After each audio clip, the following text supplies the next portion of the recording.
Hello students, আমি doctor Sudip Chakraborty. আজ আমি তোমাদের সঙ্গে কিছু কথা বলার জন্য এসেছি আমার ইউটিউব চ্যানেলের মাধ্যমে। এবং আমার অনেক ছাত্রছাত্রী আমাকে এই কোশ্চিনটা জিজ্ঞেস করেছে যে স্যার, প্রস্তুতিটা কি করে শুরু করব। মানে টোটাল 3টে ক্যাটাগরি স্টুডেন্ট আছে, ঠিক আছে। আজ কোনো লেকচারও দেবো না, কোনো রকম ক্লাসের কোনো লেকচার আমরা আলোচনা করব না। আজকে আমরা জাস্ট একটু 10-15 মিনিট আমি কতগুলো বিষয় নিয়ে আলোচনা করব, যেটা হয়তো আমার সাবজেক্ট ম্যাথমেটিক্স ছাড়াও হয়তো অন্যান্য যে সাবজেক্টগুলো আছে, যে কোনো আর্টসের স্টুডেন্ট হোক, কমার্সের স্টুডেন্ট হোক, সায়েন্সের স্টুডেন্ট হোক, প্রত্যেক স্টুডেন্টেরই হয়তো এই জিনিসগুলো কাজে লাগতে পারে। বা যারা যারা হয়তো কনফিউজড, অনেকেই আছো যারা শুরু করব কিনা এই জিনিসটা ভাবতে ভাবতেই হয়তো 15-20 দিন লাগিয়ে দিয়েছো, তাদের ক্ষেত্রে হয়তো একটু হলেও সুরাহা পাবে, বা একটু হলেও হয়তো তারা মনে করবে যে এই ভিডিওটা দেখার পর যে না, আমাদের শুরু করা উচিত কিনা।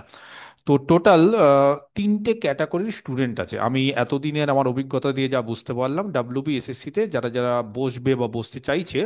টোটাল 3টে ক্যাটাগরি স্টুডেন্ট। 1 নম্বর ক্যাটাগরি হচ্ছে যারা খুব ভালো প্রিপারেশন এবং যারা অন্যান্য কম্পিটিটিভ লাইনে এখন অবধি যায়নি। কিছু কিছু স্টুডেন্ট আছে যারা এসএসসি হচ্ছে না ভেবে, বা 10 বছর ধরে এসএসসি হচ্ছে না বলে তারা বিভিন্ন কম্পিটিটিভ লাইনে চলে গেছে। সে ব্যাংকিং লাইন হোক, সে এসএসসি সিজিএল হোক, সিএইচএসএল হোক, বা যে কোনো লাইনেও তারা চলে গেছে। আর যেই ধরনের স্টুডেন্ট বা যেই সমস্ত স্টুডেন্টরা আমি ক্যাটাগরি 1-এ তাদেরকেই ফেলছি, যারা অন্য কোনো লাইনে যায়নি, কম্পিটিটিভ লাইনে যায়নি, কারণ তারা হয়তো অনার্স নিয়ে পড়েছিল বা ম্যাথমেটিক্সের প্রতি তার একটা ভালোবাসা ছিল তাদের। সেই ভালোবাসা থেকে তারা ম্যাথমেটিক্স অনার্স পড়ার পর, ম্যাথমেটিক্সে মাস্টার ডিগ্রি করার পর হয়তো অনেকে পিএইচডিও করছে, বা অনেকে হয়তো ট্রাই করছে নেট সেটের জন্য, নেট সেট পাস করেও বসে আছে। সেই ধরনের স্টুডেন্টরা কিন্তু টিচিং পোস্টের জন্যই তারা পড়াশুনো করে আসছে বিগত অনেক বছর ধরে বা কয়েক বছর ধরে। তারা হয়তো ওয়েস্ট বেঙ্গলের বাইরে, বিহারে তারা কিছুজন গেছে পরীক্ষা দিতে, হয়তো তারা ইএমআরএস বা অন্যান্য লাইনের পরীক্ষা দিচ্ছে। তো সেই সমস্ত স্টুডেন্টরা যারা এতদিন ধরে অপেক্ষা করছিল, বিশেষ করে ফ্রেশার্সদের আমি কথা বলছি, তারা কিন্তু এইবার একটা বড় সুযোগ পেয়েছে। এবং সত্যি কথা বলতে তারা কিন্তু অনেকটা অ্যাডভান্টেজে আছে, এটা মানতেই হবে আমাদের, কারণ তারা এত বছর ধরে পড়াশোনা করছে এবং তাদের গোটা ফুল সিলেবাসটা কিন্তু কভার করা আছে। তো ফুল সিলেবাস যাদের কভার করা আছে তারা এই 3 মাসে এক্সট্রা আরও প্র্যাকটিস করবে, আর যেই সিলেবাসটা কভার করা আছে সেটা রিভিশন দেবে। তার ফলে তাদের কিন্তু অনেকটাই এবার সুযোগ ডাব্লিউবিএসএসসি তে বা এই যে এসএলএসটি আছে সেখানে কিন্তু অ্যাসিস্ট্যান্ট টিচার হিসেবে চাকরি পাওয়ার। এটা 1 নম্বর ক্যাটাগরি স্টুডেন্ট, তাদেরকে আমার বেশি কথা বলার নেই, কারণ তারা আশা করি এই ধরনের ভিডিও দেখবেনও না, এবং তারা কিন্তু শুধুমাত্র পড়াশোনা বা রিভিশনের মধ্যে আছে এবং আরো বেশি প্র্যাকটিস করছে বিভিন্ন বইপত্র কিনে দিয়ে বা কিনে নিয়ে। হ্যাঁ।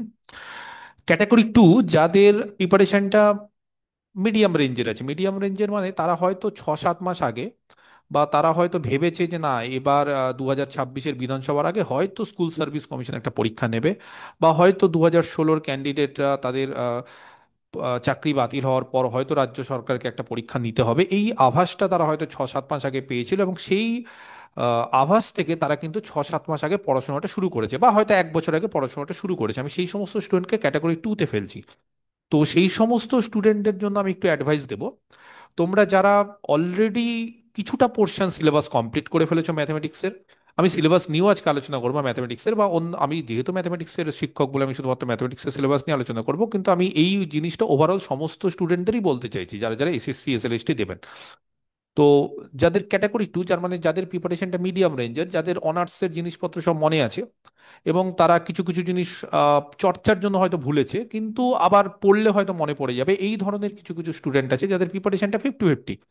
তারা এবার আমাকে কোশ্চেন করছে, স্যার 3 মাসে আর কি কি করব, বা কি করে স্যার 3 মাসে কভার করব। তো তাদের কিছু কথা আমি বলি তাদের জন্যই। দেখো, 1 নম্বর হচ্ছে কম্পিটিশনের মার্কেটে, বুঝতেই পারছো যে ক্যাটাগরি 1 যাদেরকে বললাম তারা অনেকটা অ্যাডভান্টেজে আছে, এবং তাদেরকে বা তাদের সঙ্গে কম্পিটিশন করতে গেলে আমার যেটা মনে হয়, যে কোনো সাবজেক্টে হোক, ইনক্লুডিং সেটা ম্যাথমেটিক্স হোক, তাদের কিন্তু ফুল সিলেবাসটা কভার করতে হবে। ফুল সিলেবাস যদি কভার করতে পারো, তাহলেই কিন্তু তোমরা কম্পিটিশনে, মানে ওদের সঙ্গে কম্পিটিশনে দাঁড়াতে পারবে। বিশেষ করে ক্যাটাগরি 1 যাদের ফুল কোর্স কমপ্লিট, যাদের প্রিপারেশনটা খুব ভালো, বা তাদের মধ্যে কিছুজন হয়তো মাদ্রাসা সার্ভিস কমিশন কিছুদিন আগে হয়েছিল সেখানেও হয়তো ক্লিয়ার করে বসে আছে, বা অন্যান্য জায়গাও কম্পিটিটিভ এক্সাম, টিচিং কম্পিটিটিভ এক্সামটা তারা দিয়ে আসছে, তাদের কিন্তু প্রিপারেশনটা খুব ভালো এবং দুর্ধর্ষ। তাদের সঙ্গে কম্পিটিশন করতে হলে আমি বলবো না যে তাদের সঙ্গে কম্পিটিশন করা যাবে না। পরীক্ষা এমন একটা জিনিস যেখানে অবশ্যই কম্পিটিশন করা যায়। পরীক্ষার 1.5 ঘন্টা বা 2 ঘন্টা সেটা কিন্তু একটা অন্যরকম পরিবেশ তৈরি করে, সেই জায়গাটাই কিন্তু অনেকে বাজিমাত করে বেরিয়ে আসে। তার ফলে অনেকেই কি দেখেছি যে প্রিপারেশন হয়তো 100% নেই, 90% প্রিপারেশন, কিন্তু সে 100% আউটপুট দিয়ে সে কিন্তু রেজাল্টটা করে আসে ভালো। মানে পরীক্ষা কিন্তু দুটো জিনিসের উপর নির্ভর করে, এক হচ্ছে ইনপুট, একটা হচ্ছে আউটপুট। তুমি হয়তো পরীক্ষার আগে বা এই 3 মাসে হয়তো অনেক কিছু পড়লে, কিন্তু পরীক্ষার সময় সেটা আউটপুট দিতে পারলে না। মানে আমি বলতে চাইছি, পড়লে হয়তো 3 মাস ধরে অনেক কিছু পড়লে, কিন্তু তুমি রিভিশন দিলে না, তোমার ওই জিনিসগুলো পরীক্ষার হলে মনে পড়লো না, যেটা তুমি পড়লে হয়তো ভুলে গেলে, বা তুমি হয়তো অন্যান্য মানে মিস্টেক করলে, ছোট ছোট ছোট ছোট মাইনর, মাথা কাজ করলো না, মুখস্থ হয়তো ঠিক মতো হয়নি, যে ক্ষেত্রে তুমি হয়তো 3 মাসে যেটা তোমার মানে কি বলবো, যে যেইটা তোমার হয়তো ক্যাপাসিটি ছিল, সেই ক্যাপাসিটির বাইরে হয়তো তুমি পড়ে নিয়েছো, বা তুমি হয়তো অনেক জিনিস মুখস্থ করে ফেলেছো। তার ফলে কি, তুমি যতই পড়ো তারপরও সেগুলোকে রিভিশন দিতে হয়, সেটা প্রত্যেকটা সাবজেক্টে, ম্যাথামেটিক্সের ক্ষেত্রে তো আরো বেশি দিতে হয়। তো রিভিশন যখনই তুমি দেবে না, তার ফলে কি, তুমি একটা জিনিস যখনই পড়বে, আমাদের হিউম্যান ব্রেন বা হিউম্যান নেচারে কি হয়, যে 7 দিন 10 দিন পর সেটা ভুলতে থাকবো। এবং এত জিনিস পড়ে নিয়ে পরীক্ষার হলে কিন্তু সেই মতো মানে আউটপুটটা দেওয়া যায় না, বা সেই মতো কিন্তু পারফর্ম করা যায় না। তার ফলে ক্ষতি হয়ে যায়, রেজাল্ট খারাপ হয়ে যায়, এবং নিজেকে দোষ, মানে অনেকেই দেয় যে না স্যার এত পড়লাম তাও হলো না। কারণ দেখো, শুধুমাত্র পড়লে তো হবে না, সেগুলোকে বারবার করে রিভাইজ দিতে হবে, প্র্যাকটিস করতে হবে, সেটা হচ্ছে নিয়ম আমাদের। আর এসএসসি হচ্ছে এমন একটা জিনিস যেখানে কার কত বেশি কনসেপ্ট, সেটার থেকেও কার কত বেশি প্র্যাকটিস, বা কে কত বেশি মুখস্থ করতে পারছে, কে কত বেশি রিভিশন দিতে পারছে, সেটার উপর কিন্তু ডিপেন্ড করে পরীক্ষার ফলাফলটা। তো ক্যাটাগরি 2 যাদের, তাদের ক্ষেত্রে বলছি, তোমরা মোটামুটি যেই সমস্ত জিনিসগুলো খুব ভালো পারো, ভালো পারো মানে ধরো ম্যাথমেটিক্সের ক্ষেত্রেই বলছি, বা অন্যান্য সাবজেক্টের ক্ষেত্রেই হয়তো যেই জিনিসগুলো তোমাদের আয়ত্তের মধ্যে আছে, সবার তো সব রকম জিনিস আয়ত্ত থাকে না। এসএসসি সিলেবাস হয়তো তোমরা সকলেই জানো যে বিএসসির 3 বছরের সিলেবাস, বা বিএ বিকমের 3 বছরের সিলেবাস, তার ফলে অনেক কিছুই আছে। এত কিছু সবার মধ্যে আয়ত্তে থাকে না। ইভেন আমাদের মতো টিচাররাও, তাদেরও কোনো খুব স্পেশালিস্ট কিছু থাকে, যে না এই ব্যাপারটা আমরা স্পেশালাইজড, বা এই ব্যাপারটা ভালো পারি, এটা খারাপ, বা এটা খুব একটা ভালো পারি না। এই, তো এটা প্রত্যেকেরই থাকে যে কারোর কারো স্পেশালাইজড কিছু কিছু পোর্শন থাকে, সেগুলো শুরু করো, ঠিক আছে? সেগুলো শুরু করো, মানে ধরো ম্যাথমেটিক্সের ক্ষেত্রে যেমন খুব ইজি কতগুলো চ্যাপ্টার আছে, differential equation, vector algebra, 2D 3D geometry, এবং এই জিনিসগুলো শুরু করো। বিশেষ করে যারা আবার খুব পিওরে ভালো, পিওর ম্যাথমেটিক্সে ভালো, যারা হয়তো স্যার অ্যাপ্লাইড ম্যাথমেটিক্সটা পারি না, আমি পিওর ম্যাথমেটিক্সের নেট সেটের জন্য পড়ছি বা প্রিপারেশন আছে, তারা আবার অনেকে এসএসসির জন্য ব্যাক করে আসছে, তো তাদের ক্ষেত্রে বলবো তারা তাহলে পিওরটা ভালো করে পড়ো। এইবার পিওরটা ভালো করে পড়ার পর 1-1.5 মাস পড়ার পর ওই জিনিসগুলো ভালো করে তোমরা আয়ত্তের মধ্যে তোলো। যার যেটা স্পেশালিস্ট, মানে যে যেটাতে ভালো, বা যে যেটাতে মনে হচ্ছে সোজা, সেই আমি বলেও দিচ্ছি আবার কোনগুলো সোজা বা কোনগুলো শুরু করবে। ক্যাটাগরি 3 যাদের, যারা একদমই কিছু জানো না বা শুরু করোনি এখনো, বা হয়তো করবো কিনা ভাবছো, তাদের জন্যই আমি বলবো সবই ডিটেলসে তাদের জন্য। তো যাদের ক্যাটাগরি 2, যাদের 50%-এর মধ্যে প্রিপারেশন, বা পড়লে স্যার হয়ে যাবে এরকম একটা মানে নিজের মধ্যে একটা পজিটিভ বা নিজের মধ্যে একটা কনফিডেন্স আছে, সে তারা কি করবে, তারা প্রথমত হচ্ছে যেই জিনিসগুলো তোমাদের মনে হচ্ছে যে ইজি, সেগুলো তোমরা পড়ো।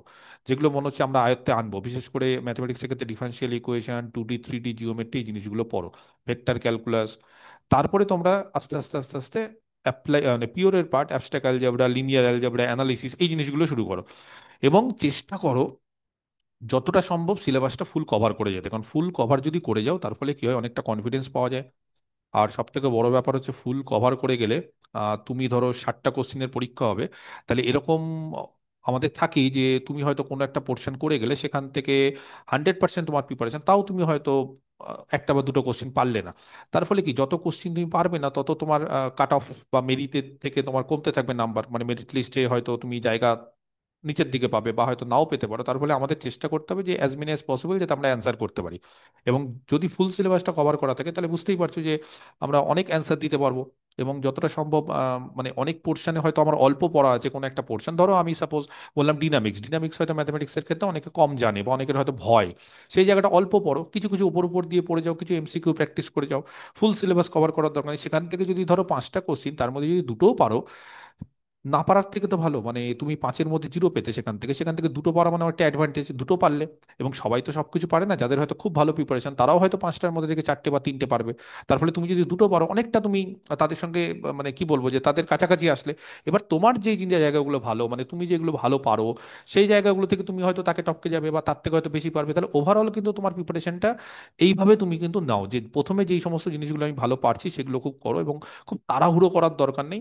আমি হয়তো এই কথাটা আমার বলা উচিত না, কিন্তু আমার ব্যক্তিগত মতামত, আমার মনে হয় যে এত তাড়াতাড়ি, যেহেতু প্রায় 8 থেকে 10 লাখ হয়তো 9, 10, 11, 12 নিয়ে পরীক্ষার্থী হয়তো এসএসসির ফর্ম ফিল আপ করবে। তাদের ফর্মের স্কুটনি করতে হবে, মানে জুলাই মাসের 15 তারিখের পর হয়তো স্কুটনি করবে, ভেরিফাই করবে কাদের নাম্বার, কাদের এজ, এগুলো সব ম্যাচ করছে কিনা এলিজিবিলিটি। তো এত 10 লাখ, 12 লাখ বা 8 লাখ, 10 লাখ ফর্ম, সেগুলো স্কুটনি বা ভেরিফাই করাটা কিন্তু, বা 2-3 বার করে ভেরিফাই করবে হয়তো এবার। তো সেটা কিন্তু এত তাড়াতাড়ি হওয়াটা খুব ইম্পসিবল, মানে সম্ভব না। তো এখন জানি না, হয়তো আরো কর্মী বাড়িয়ে হয়তো তারা করবে, বা কিছু রাজ্য সরকারের ইচ্ছে কি আছে দেখা যাক। তবে আমার মনে হয় পরীক্ষাটা হয়তো একটু 1-1.5 মাস হলেও পিছোতে পারে, যদি পিছোতে পারে তারা আর একটু সময় পাবে। তার ফলে মোটামুটি এখনো 3-4 মাসের মতো একটা সময় আছে, এবং এই 3-4 মাসটা কিন্তু ভালো করে ইউটিলাইজ করো। ঠিক আছে? এবং তোমাদের কিন্তু মানে নেগেটিভিটি বা এই ধরনের বিভিন্ন ইউটিউব চ্যানেল যে পরীক্ষা হবে কিনা, কেস হবে, এই ধরনের নেগেটিভিটি থেকে দূরে সরো। কারণ দেখো, এই ধরনের কিছু লোকজন থাকবেই যারা বলবে যে কিচ্ছু হবে না, রাজ্য সরকার এই পরীক্ষা নেবে না, দুর্নীতি হবে। দেখো, এত কিছু হওয়ার পরও তো মাদ্রাসাতে মানে বা অন্যান্য জায়গায় তো হচ্ছে, পরীক্ষা তো হচ্ছে। এবং হয়তো মাদ্রাসার উদাহরণটা দেওয়াটাও ঠিক হলো না, কারণ মাদ্রাসায় হয়তো কেস হয়েছে একটা, কিন্তু 11, 12, 9, 10-এ কেস হয়নি, সেখানে রেজাল্ট বেরিয়ে যাবে কিছুদিনের মধ্যে, মানে কিছু তো চাকরি পাবে। তো তার ফলে আহ, এখন যা পরিস্থিতি, তাতে তোমরা নিজেরা অনেস্টলি পড়ে যাও এবং ভালো করে পরীক্ষা, নেগেটিভিটি থেকে দূরে সরো। যত নেগেটিভিটির কাছে থাকবে তাতে লাভ হয় না, মানে বরঞ্চ কি বলতো, এই ধরনের নেগেটিভ নিউজ দেখলে না, সেই দিনটা দেখবে খুব খারাপ যায় এবং পড়াশোনা হয় না। আলটিমেটলি দেখো, মানে না পড়ে তো কিছু লাভ নেই, পড়তে তোমাকে হবে, পরীক্ষা তোমাকে দিতে হবে। তাহলে কেন আমি অত নেগেটিভ খবর শুনবো, বা আননেসেসারি বিভিন্ন ধরনের ইউটিউব চ্যানেল দেখবো, যাতে করে দেখো, খুব কম ইউটিউব চ্যানেলই আছে যারা খুব পজিটিভ কথাবার্তা বলে। মানে তারা হয়তো অনেক সময় কি হয়, যে ছাত্রদের হিতে বা ছাত্রদের জন্য হয়তো একটু বাড়িয়ে অনেক কিছু বলে, কিন্তু অনেক পজিটিভ কথাবার্তা বলে। তো সেই পজিটিভ কথাবার্তাগুলো শুনলেও অনেকটা পড়ার ইচ্ছে জাগে, বা হ্যাঁ আমি পারবো, সেই মানে শক্তিটা পাওয়া যায় যে আমি পারবোই, বা আমার মধ্যে একটা উদ্যম নতুন ভাবে একটা তৈরি করা যায়। তো সেই জিনিসগুলো শুরু করো তোমরা। আর ক্যাটাগরি 3 যাদেরকে বলছি, তাদের অনেকেই আমাকে বলছে, স্যার আমরা কি পারবো, মানে অনেকে ভর্তিও হয়ে গেছে আমার ব্যাচে। তো তারা কি পারবো, মানে একটুও কনফিডেন্স পাচ্ছে না। তো কনফিডেন্স কেন পাচ্ছে না, তাদের কারণ হচ্ছে তারা একদমই, মানে ম্যাথমেটিক্সের অনার্স পাশ করার পর থেকে তারা ডিটাচ। তো ম্যাথমেটিক্স অনার্সের সাথে যারা ডিটাচ একদম, তাদেরকে কতগুলো কথা আমার বলার আছে। 1 নম্বর হচ্ছে যে দেখো, হয়তো তুমি আজকে পরীক্ষা দিলে না, বা তোমরা তো পরীক্ষা দিলে না, তাহলে তো চান্স পাবে না, মানে তাদের তো সুযোগই নেই, মানে একদমই চাকরি নেই। তো তোমরা নিশ্চয়ই মনে করছো যে হয়তো আমরা অন্যান্য ফিল্ডে বা কম্পিটিটিভ ফিল্ড থেকে আমরা এসএসসি তে আসছি, কারণ হচ্ছে আমরা হয়তো পারবো। এক তো মনে মনে তো একটা ইচ্ছে আছে, বা মনে মনে তো একটা জেদ তো আছে, পারবো। তোমার তো মনে হচ্ছে নিজের উপর, তাহলে তুমি যখন মনে করছো পারবো বলেই তুমি আমাকে বা অন্যান্য স্যারদের জিজ্ঞেস করছো, স্যার আমরা কি বসবো? মানে অন্য স্যারের মতামত এই কারণে নিচ্ছ যে তোমার মতামত হ্যাঁ আছে, তুমি হয়তো অন্য আরেকজনের মতামত নিচ্ছ, বা আরেকজনের কাছ থেকে হয়তো তুমি একটু মানে পুশব্যাক চাইছো, যে স্যার বলে দিলেই আমি শুরু করে দেবো। তো আমি তাদেরকে বলবো যে নিশ্চয়ই তোমরা পরীক্ষায় বসো। এবং সব থেকে বড় ব্যাপার, আমি অন্যান্য সাবজেক্টের সিটও দেখেছি, কিন্তু আমি ম্যাথমেটিক্সের সিটটা নিয়ে একটু আলোচনা করছি, ঠিক আছে? তারপরে আমি সিলেবাস নিয়ে আলোচনা করব। তো আমাদের ম্যাথমেটিক্সের যে, আমি একটু আমার ল্যাপটপটা থেকেই আমি দেখাই। ম্যাথমেটিক্সের আমাদের 9-10-এর ক্ষেত্রে যেই সিটটা আছে, তোমরা অনেকে হয়তো জানো যারা ম্যাথমেটিক্সের স্টুডেন্ট। তো সেই সিটটা দেখো, মানে অনেকটাই বেশি। মানে আমি এতটা 9-10-এর ক্ষেত্রে অন্যান্য সাবজেক্ট ইংলিশে আছে, বাংলাতে কিছু কিছু আছে, তবে ম্যাথমেটিক্সের 9-10-এর সিলেবাসটা, সরি সিটটা এতটাই বেশি। হুম, আমি এখানে একটা পেজ খুলছি। আমরা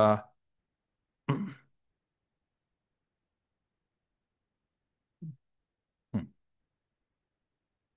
আমি একটু দেখিয়ে দিই, আশা করি সবাই দেখতে পাচ্ছো। তো দেখো, এই যে 9-10-এর, আমরা যে সিটটা আছে সেটা একটু বলে দিই।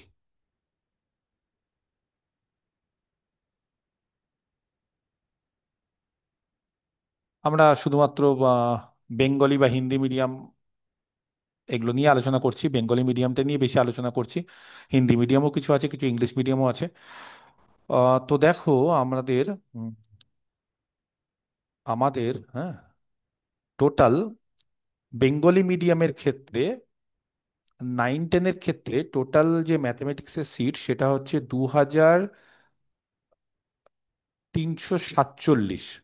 এটা হচ্ছে সবাই দিতে পারবে, মেল ফিমেল, আমি জেনারেল এসসি এসটি সবাই মিলে, প্লাস শুধুমাত্র ফিমেলদের জন্য 1100। শুধু বেঙ্গলি মিডিয়ামের কথা বলছি, মানে তার মানে বেঙ্গলি মিডিয়ামের ক্ষেত্রে আমাদের 2347 প্লাস হচ্ছে 1100, তার মানে আমাদের 3347 বা 3350টা সিট, বিশেষ করে মেয়েদের ক্ষেত্রে 1100 সিট। কথাটা বোঝা যাচ্ছে? 1100, সেই 1100 সিট মানে মেয়েদের ক্ষেত্রে একটা হিউজ সিট মেয়েদের ক্ষেত্রে আছে। এবার সিট সংখ্যা হয় ধরো 10% বাড়তে পারে না পারে, সেগুলো পরের ব্যাপার। কিন্তু বিশ্বাস করো, কিছুদিন আগে যে ম্যাথমেটিক্স এর মাদ্রাসা যে পরীক্ষা হয়েছিল, সেখানে 9-10-এর সিট ছিল 110 বা 11, আর 11-12 সিট ছিল শুধু 11। তাও কিছু ছেলে মেয়েরা পেয়েছে, রিটেন পেয়েছে, ইন্টারভিউ দিয়েছে, মেরিট লিস্ট বেরিয়ে যাবে যে কোনো দিন। তো এর ফলে ওখানে ছিল 100, 9-10-এ ফিমেল সিট ছিল, বা সরি, 104টা ছিল। জেনারেলে ছিল হচ্ছে 98 আর 6টা ছিল ফিমেল, সেখানে তো এসসি এসটি থাকে না মাদ্রাসাতে। 98 আর 4, 106, এখানে 2347 আর 1100। বোঝা যাচ্ছে কত গুণ? প্রায় 30 গুণ, প্রায় 30 গুণের মতো সিট। মাদ্রাসাতে টোটাল আমাদের ম্যাথামেটিক্সে পরীক্ষা দিয়েছিল 5500-এর মতো, 9-10 আর 11-12 নিয়ে বলছি আমি, স্টুডেন্ট ম্যাথামেটিক্সের গোটা ওয়েস্ট বেঙ্গলে 9-10, 11-12 নিয়ে 5500 থেকে 6000 ম্যাথামেটিক্সে। আমি ধরে নিচ্ছি 2016 সালের ক্যান্ডিডেটটা মাদ্রাসা দেয়নি, দেবে না, তারা সব অ্যাড হলো, ম্যাথামেটিক্সের কথা বলছি। প্লাস যেহেতু সিট সংখ্যা মাদ্রাসার ক্ষেত্রে কম ছিল, তার ফলে অনেক কম জনই হয়তো পরীক্ষা দিয়েছে। আমি সব নিয়েও আমি ধরে রাখছি যে 9-10-এ গোটা ওয়েস্ট বেঙ্গলে আমি ধরে নিচ্ছি 20,000 ক্যান্ডিডেট ম্যাথামেটিক্সে, আমি ধরে নিচ্ছি, 11-12-এ বাদ দিচ্ছি, আমি শুধু 9-10টা ধরছি, হ্যাঁ। তো সেই 20,000 ক্যান্ডিডেটে যদি বসে, সেই 20,000-এর মধ্যে সিট হচ্ছে 3,500 সামথিং বা 3,300-400। এবার তোমরা হয়তো সকলেই জানো যে তার 1.6 গুণ আমরা রিটেনে ডাকবে।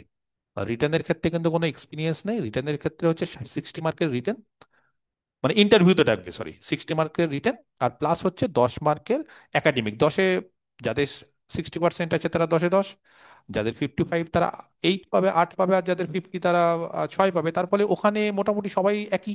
এবং যারা খুব নতুন দিকের বা ফ্রেশার্স, তাদের নাম্বারটা অনেকটাই বেশি, কারণ 60% পাওয়াটা এখন অনেকটা বেশি ইজি আগের থেকে। তো তার ফলে 6, 8, 10-এর মধ্যেই সবাই থাকবে, খুব একটা পার্থক্য তৈরি করবে না। তাহলে পার্থক্য তৈরি করবে এই 60 নম্বরের রিটেন, 60 মার্কসের রিটেন প্লাস 10, 70। তাহলে তুমি যদি এই রিটেনে খুব ভালো রেজাল্ট করো, তাহলে কিন্তু এই যে 3,500 ইন্টু 1.5 গুণ, আমি মোটামুটি, হ্যাঁ, এই 5,000 ধরছি অ্যাপ্রক্সিমেট, সেই 5,000, 20,000-এর মধ্যে থেকে 5,000-এ আসাটা বড় ব্যাপার না। 6,000 পরীক্ষার্থী, বা আমি যদি 9-10, 11-12 আলাদা আলাদা করে দিই, তাহলে 3,000 আর 2,500 পরীক্ষার্থী মাদ্রাসাতে, 2,500-এর মধ্যে তারা 1.5:1, 170 জনকে ইন্টারভিউতে রেখেছিল, সেখান থেকে 104টা সিট। 3,000 থেকে 170, এখানে 20,000 থেকে 5,000, অনেকটা ইজি। বিশ্বাস করো, অনেকটা ইজি। সেই জন্য যারা যারা থার্ড ক্যাটাগরি স্টুডেন্ট, যারা মনে করছে শুরু করবো কিনা, আমি তাদেরকে অ্যাডভাইস করবো একদমই শুরু করে দাও। বিশ্বাস করো, শুরু যদি না করো তাহলে তুমি এমনিও পাবে না, তার থেকে বরঞ্চ ট্রাইটা করো না। ট্রাই করতে গেলে একটা 500 টাকার ফর্ম ফিল আপ করো না। এত জায়গায় তো ট্রাই করলে, অনেক জায়গায় তো হলো না বলেই তো তোমরা আজকে এসএসসির জন্য ট্রাই করছো, অন্যান্য কম্পিটিটিভে হলে তো হতোই। আর কম্পিটিটিভ ক্ষেত্রে, সিজিএল এর ক্ষেত্রে তোমরা জানোই যে কতটা কম্পিটিশন, সত্যি কথা তো। কারণ তোমরা এখানে সাবজেক্টের উপর পড়েছো, এখানে সাবজেক্টের উপর পরীক্ষা হবে, আর ওখানে কম্পিটিটিভে যে কোনো জায়গার যে কোনো স্টুডেন্টের, পাস গ্রাজুয়েট থেকে শুরু করে ইভেন বিটেক এমটেক যে কোনো জায়গার স্টুডেন্টরা পরীক্ষা দিতে পারবে। তারপরে ওখানে ম্যাথ, ইংলিশ, রিজনিং সবাই জানে, সবাই পারে। কম্পিটিশনটা হিউজ। আর এখানে সাবজেক্ট যেটা তোমার আয়ত্তের মধ্যে, যেখানে তুমি পার্সোনালি তুমি 3 বছর কাটিয়েছো, বা যেটা নিয়ে তুমি পড়াশোনা করেছো, সেই জায়গাতে তুমি যদি একটু পড়াশোনা শুরু করো, তোমাকে দরকার নেই মেরিট লিস্টে প্রথম দিকে, তোমার চাকরি পাওয়া নিয়ে কথা কিনা, তুমি মেরিট লিস্টে শেষে আসো না। তুমি একটু যদি ভালো করে পড়াশোনা করো, 60 মার্কের মধ্যে, আমি এক্স্যাক্টলি বলতে পারবো না কারণ কোশ্চিন তো আমি জানি না বা কোশ্চিন কিরকম হবে, তবে যদি ঠিকঠাক লেভেলের কোশ্চিন হয়, মাদ্রাসা টাইপের মতো কোশ্চিন হয়, তাহলে বিশ্বাস করো 20 থেকে 25 যদি অনেকে লাগিয়ে দাও না রিটেনে, তাহলেও হয়ে যেতে পারে। এবং 20 থেকে 25 লাগানোর জন্য তোমাকে 10টা পোর্শন পড়তে হবে না, তুমি 6টা পোর্শন পড়ো, আমাদের ম্যাথমেটিক্সের সিলেবাসটা আমি একটু পরেই আলোচনা করবো, সেখানে তুমি 6টা পোর্শন পড়ো, তুমি 7টা পোর্শন পড়ো, তোমার দরকার নেই 3-4টা পোর্শন। তুমি হয়তো তুমি 60-60 পেতে হবে না, তোমাকে তোমাকে 60-50 পেতে হবে না, 60-40 পেতে হবে না, তুমি 60-20-25 পাও। এবার পড়তে পড়তে তোমার টার্গেটটা আস্তে আস্তে বাড়তে থাকবে। তুমি 20-25-এর জন্য তুমি লড়ো না, তারপরে দেখবে তুমি 30-এর জন্য মনে হবে না স্যার আরেকটা চ্যাপ্টার পড়ে নি না, বা আরেকটা পোর্শন পড়ে নি না, হবে তো স্যার সময় আছে, বা পরীক্ষাটা স্যার 1 মাস ধরে পিছিয়ে গেল, বা 10 দিন ধরে পরে পরীক্ষা হচ্ছে, একটু স্যার 10 দিনে আরেকটা পোর্শন পড়ে নি।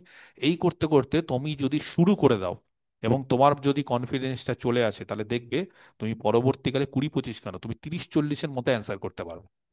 এবং 30-40-এর মতো যদি অ্যান্সার করো, শেষের দিকে না, তোমার প্রথম দিকে র্যাঙ্ক থাকবে। আমি বলছি প্রথম দিকে র্যাঙ্ক থাকবে।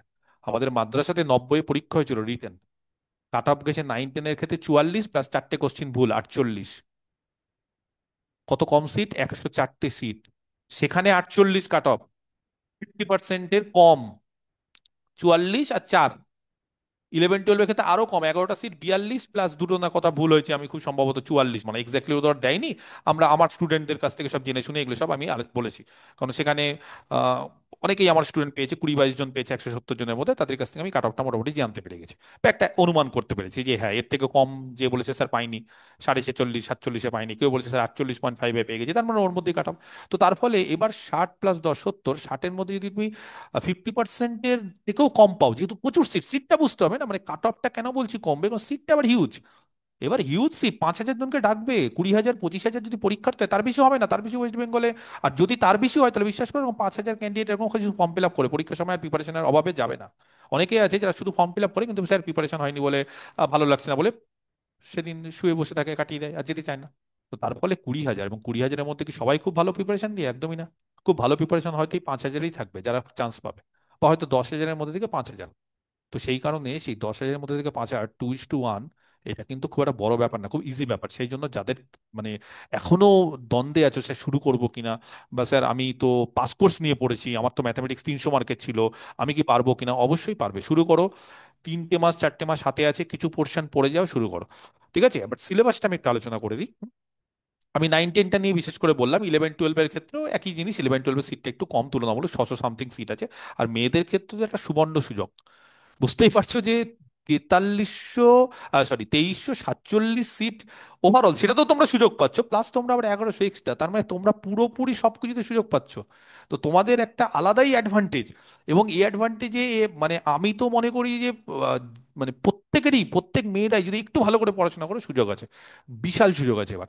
ঠিক আছে, যাই হোক, তাহলে এইটা একটা জিনিস আলোচনা করলাম। এবার আমি তোমাদের একটু বলে রাখি, আমি প্রত্যেকের ক্ষেত্রে বলেছি, আমি একটু ম্যাথমেটিক্সের সিলেবাসটা নিয়ে আলোচনা করি, হ্যাঁ। তো ম্যাথমেটিক্সের সিলেবাসে আমাদের, আমি একটু সিলেবাসটা নিয়ে আলোচনা করছি, হ্যাঁ। তারপরে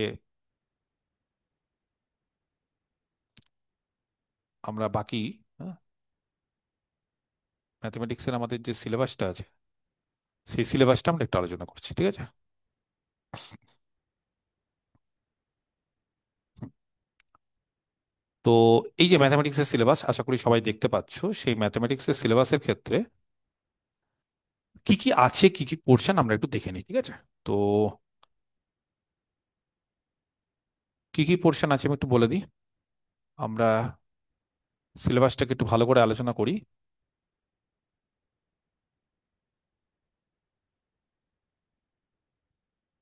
আচ্ছা,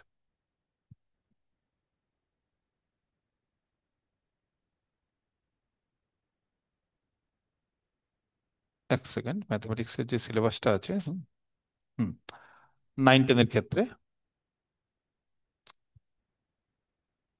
সেই সিলেবাসটা আমরা একটু বলি। তো দেখো তোমরা, এই যে 9-10-এর ক্ষেত্রে যে সিলেবাস আছে, সেই সিলেবাসের ক্ষেত্রে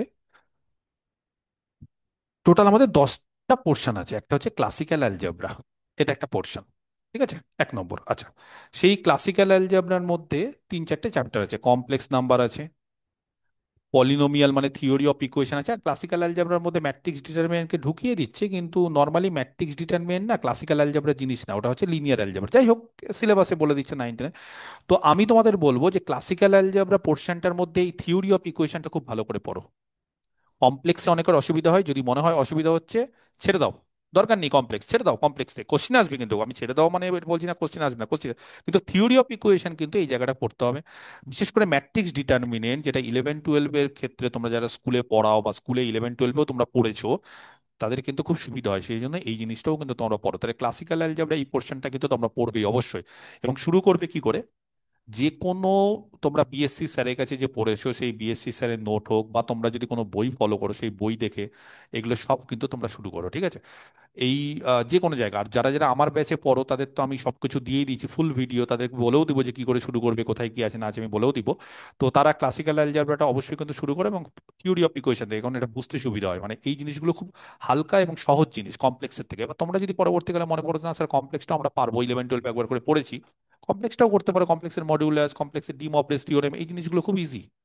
ডি মব্রেস থিওরেম, কমপ্লেক্সের ক্ষেত্রে মডিউলাস, কমপ্লেক্সের ক্ষেত্রে অনেক সময় একটু মানে এই জায়গাগুলোতে প্রবলেম হয়, একটু এই অ্যামপ্লিচিউড একটু প্রবলেম হয়, কিন্তু আমার ক্লাস যদি করে থাকো আমি যেভাবে অ্যামপ্লিচিউড বুঝিয়েছি খুব একটা সমস্যা হবে না। তারপরে ক্লাসিক্যাল অ্যালজেব্রার ক্ষেত্রে আহ, এই ধরনের রুট বের করা, কটা রুট আছে, রিয়েল রুট আছে কিনা, রোলস থিওরেম, এগুলো খুব সহজ জিনিস। এগুলো সত্যি খুব সহজ। ডেকার্টস রুল দিয়ে কতগুলো পজিটিভ রুট আছে, কতগুলো নেগেটিভ রুট আছে, এন এর ডিগ্রি ইকুয়েশনে এন খানার রুট আছে, বাইনোমিয়াল ইকুয়েশন, তারপর ট্রান্সফর্ম ইকুয়েশন, এই ধরনের জিনিসপত্রগুলো কিন্তু খুব সহজ, এগুলো দিয়ে শুরু করো। আর ম্যাট্রিক্স ডিটারমিনেন্ট, এক্ষেত্রে ম্যাট্রিক্স কাকে বলে, তার বিভিন্ন ধরনের ম্যাট্রিক্স, দুটো ম্যাট্রিক্সের প্রোডাক্ট, সাম, ডিটারমিনেন্ট বের করে, এগুলো কিন্তু খুব সহজ, এগুলো কিন্তু করতে পারো, ঠিক আছে? এটা গেল হচ্ছে একটা বিষয়। 2 নম্বর হচ্ছে তোমাদের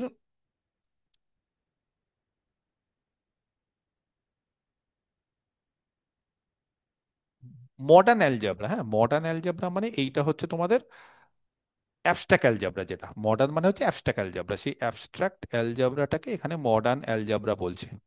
আমার ব্যাচে জানোই আমরা অ্যাবস্ট্রাক্ট অ্যালজেব্রা শুরু করেছি, যারা আমার স্টুডেন্ট এগুলো দেখবে, তো তাদের জন্য বিশেষ করে ভিডিওটা বানানো।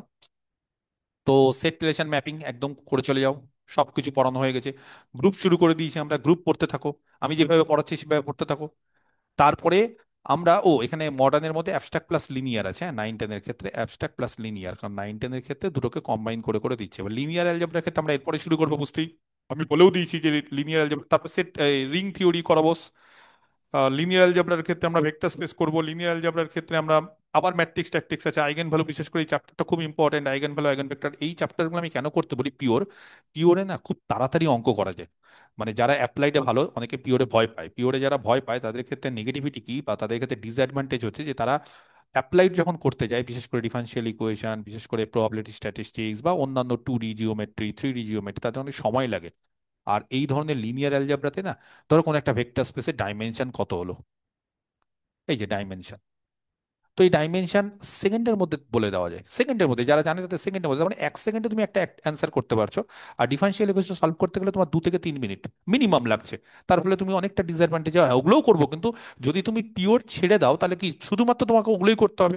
তোমাকে 30 নম্বর পেতে গেলে তোমাকে ওই 30টা কোশ্চেন করতে হবে অ্যাপ্লাইড। আর পিওরে করতে গেলে কি, তুমি পিওরটা যদি একটু ভালো করে পড়ো, আমি বলছি না যে একদম দুর্ধর্ষ প্রিপারেশন, তবে মোটামুটি আমি যেভাবে বলবো সেভাবে যদি তোমরা পড়ো, বিশ্বাস করো তোমরা কিন্তু পারবে, তোমরা সব পারবে, ঠিক আছে? মানে আমি তোমাদেরকে এই সিলেবাসটা আলোচনা করার আগে আমি একটু কতগুলো কথা বলে দিই, ঠিক আছে? সিলেবাস তো অবশ্যই আলোচনা করবো দুটো। দেখো, আমি তোমাদেরকে এর আগেও বলেছি যে আমার কিন্তু একদমই সবকিছু কমপ্লিট, মানে কমপ্লিট মানে রেডি। রেডি মানে হচ্ছে আমার প্রত্যেকটা জিনিস, হ্যাঁ প্রত্যেকটা জিনিস রেডি। ধরো আমি, আমার নতুন যারা ভর্তি হয়েছে ব্যাচ 8-এ, আমি তাদের ব্যাচ 8-এর কথাই বলছি। আমার ব্যাচ 8-এর যে সমস্ত স্টুডেন্টরা আছে তাদের ক্ষেত্রে আমি বলছি, বা আমার ব্যাচ 7-এর, ব্যাচ 6-এর, প্রত্যেকটা ব্যাচেরই, ইভেন ইভেন প্র্যাকটিস ব্যাচের আমার ওল্ডার স্টুডেন্টরা আছে। তো ব্যাচ 8-এর ক্ষেত্রে দেখো, এই যে ব্যাচ 8-এর ক্ষেত্রে অলরেডি দেখো 1092 জন তোমরা জয়েন করেছো। যাই হোক, আরো কিছু জন জয়েন করছে, তাদেরকে এখন অ্যাড করে উঠতে পারিনি। তো তোমাদেরকে বলে রাখি, তোমরা এই কন্টেন্টে সব আছে, 305খানা আইটেম। বিশ্বাস করো, আমি মানে অন্যের ব্যাপারে জানি না বা অন্য টিচারদের কথা বলছি না, কিন্তু মানে এসএসসি পুরো ওয়েস্ট বেঙ্গলে এইভাবে সাজিয়ে গুছিয়ে প্রত্যেকটা চ্যাপ্টার ওয়াইজ, প্রত্যেকটা ক্লাস ওয়াইজ, প্রত্যেকটার পিডিএফ ডাউনলোড করতে পারবে, প্রিন্ট আউট করতে পারবে। খুব কম টিচারদের কাছে এই জিনিসটা আছে। এই জিনিসটা যখনই পেয়ে যাচ্ছ তোমরা প্রথমে না, ভিডিওস একদম 305 খানা। সব থেকে বড় ব্যাপার হচ্ছে আমি বিএসসি এর ক্লাসগুলো দিয়ে দিই আমার ছাত্রদেরকে, মানে আমার যে বিএসসি, সেই বিএসসি একদম ডিটেলস, ওগুলো দরকারও নেই। অনেকে বলে স্যার শিখতে চাই, তাদের জন্য দেখো গ্রাফ থিওরি, আমি মানে ইভেন এগুলো সিলেবাসে নেই আমাদের, এগুলো বিহারের জন্য আমি এগুলো দিয়ে রেখেছিলাম, ঝাড়খণ্ডের জন্য বা ইএমআরএস এর জন্য আমরা গ্রাফ থিওরি, রিং থিওরি, এগুলো সব কিছু, অনেক কিছু, ল্যাপ্লাস, এগুলো সব এক্সট্রা এক্সট্রা অ্যানালিসিস সব কিছু আছে, সেভারাল ভেরিয়েবলস, এগুলো বিএসসির, এগুলো সব আমার প্রুফ সমেত, আমি যে বিএসসির ব্যাচ আছে সেই বিএসসিতে এগুলো পড়াই, এগুলো সব কিছু দেওয়া আছে।